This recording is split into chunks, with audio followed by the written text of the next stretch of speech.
Hey guys, it's Alex Torelli. Welcome back to the Hand of the Day. Hand of the Day. Today's hand comes from a 51 game I was playing recently at Live at the Bike, reviewing a few hands from this awesome session. I did very well, so that's always good.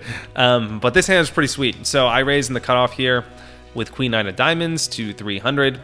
Pretty standard. Queen 9 of Diamonds, cutoff. What else is there to say? Folds around to Cate Hall in the big blind, who has Jack 6 of clubs. She opts to call. Pretty standard. And we go heads up to the flop.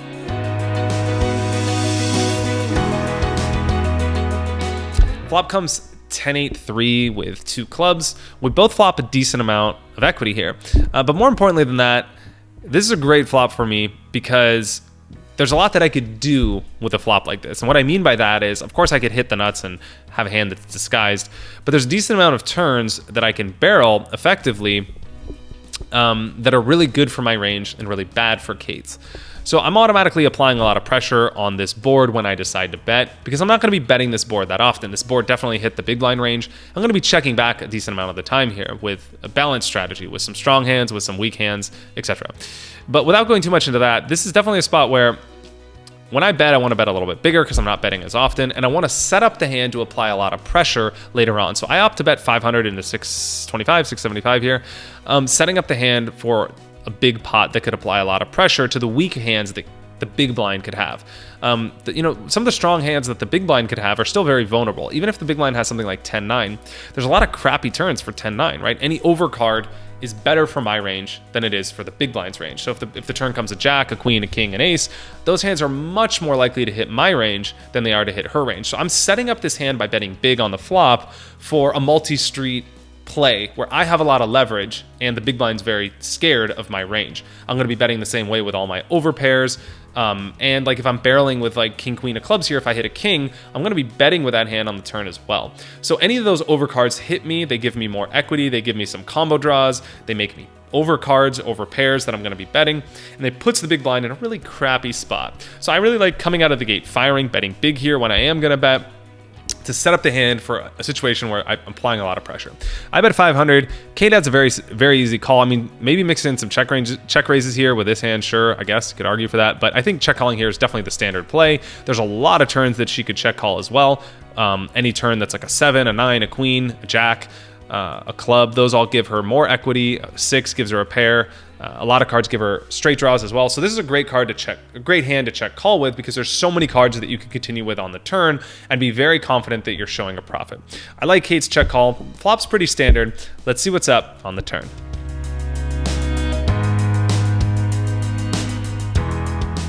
Turn comes a gin card for me, Jack of Spades. So this is a great card, not just because I make the nuts, but because this is a card that if I am bluffing, Cate knows that I'm going to continue bluffing on this card.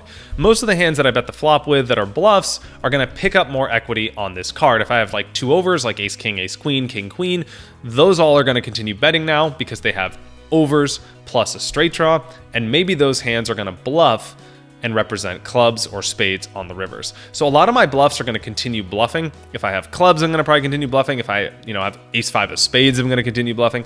So there's a lot of hands that I'm bluffing here with. And the reason that's so great for me is that because I have the nuts, it's really hard for Cate to end up folding because she knows there's going to be so many times I'm bluffing. So just because I have the nuts this time doesn't mean that Cate, is in an easy spot where she can just give up her hand, because so much of my range is going to be bluffing, and Cate knows that. So we both know this about the other person. We both know how to reason through this hand, I think, very well in this spot. Cate's very good at hand reading, and she's going to know that if I am bluffing, I'm going to bluff here. That being said, when the jack rolls off, she has a very easy turn check call. I mean, she could have the best hand, but even if she's behind, she has a ton of equity, right? She's never going to be dead in this spot, and she always is going to have some cards that could help her out on the river. So this is a very easy turn check call for her. And even though she isn't loving this spot, when I decide to bet 1,500, which is the size of the pot, she definitely has enough equity to call here versus my hand or versus pretty much any hand that I could have. So this is a clear check call by Cate. One thing to note here is by me betting the size of the pot, I'm really setting up this hand, continuing with the same strategy that I had on the flop to set this up for a huge bet on the river.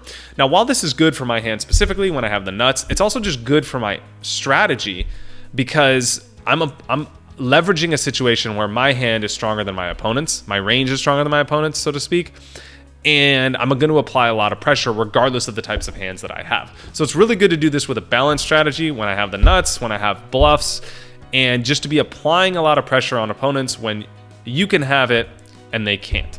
This is a great example of that, and it's important to understand, conceptually how to approach these situations, but also keeping in mind how the bet sizes coincide with your strategy. Cate check calls the turn. The river comes an offsuit deuce. Excellent card for me. Still have the nuts, and it doesn't really change much. If Cate had anything that she called the turn with, like even 10-9, she's basically at this point, with most of her range, she's only beating a bluff. With her hand, Jack-6, she's only beating a bluff if I decide to bet the river. All the hands I have that are going to bet the river are going to be basically over pairs or two pairs or straights or sets.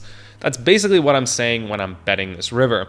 So because I'm not repping a ton of hands, there's a lot of combos of those hands, but there's also a lot of combos of bluffs. So I could have a lot of hands for value.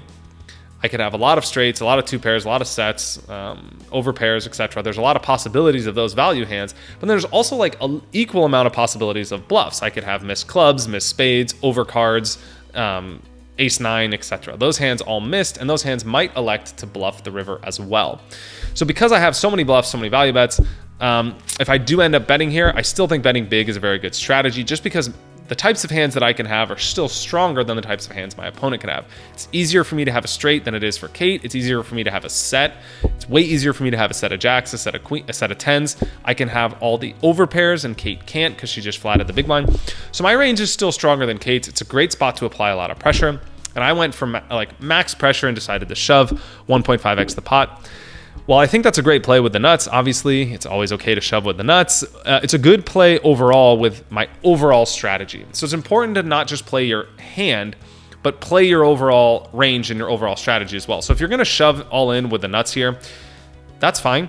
It's also fine to bet 3,000 with the nuts, but just make sure that you're balancing that by shoving all in with bluffs or betting 3,000 with bluffs as well. So just make sure you have a balanced strategy in spots like these. That's really what's important.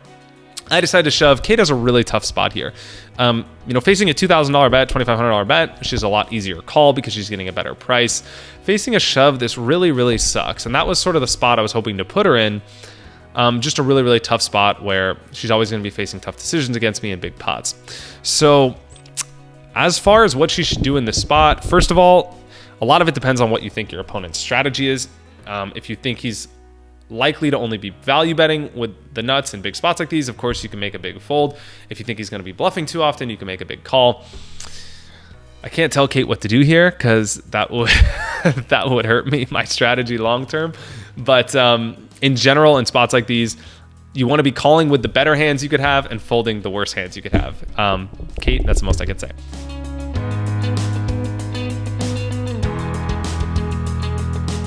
All right, this is a tough spot. What would you guys do? Leave me your thoughts in a comment below. And I hope you enjoyed the hand of the day. If you like this video, give it a thumbs up. That's it. See you guys next time. Thanks for watching. Peace.